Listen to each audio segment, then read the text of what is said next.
আচ্ছা ও আচ্ছা না, আমি বলছি ক্যাজুয়ালের দরকার নাই, ওরা ব্যারিকেড আছে তো, ঠিক আছে, আকাশ থেকে নামবে, তার দুই পাশে ধরবে।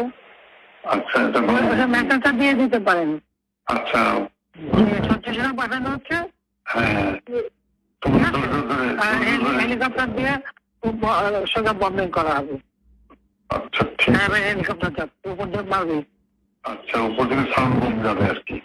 ঠিক আছে, যেটা গেল। আমি একটা পয়েন্ট আপনার একটু নজরে আনার জন্য রিকোয়েস্ট করতেছি যে কার্ফিউ তারা 2-5 দিন যা চললো, কিন্তু কার্ফিউর পরে যাতে আর মিছিল না নামতে পারে সেই জন্য একটা হোমওয়ার্ক করা দরকার। যে উত্তরা, পাড্ডা, গুলশান, যাত্রাবাড়িতে যারা মিছিল লিড করছে সেগুলো চিহ্নিত আর কি, ছাত্রদল, বিএনপি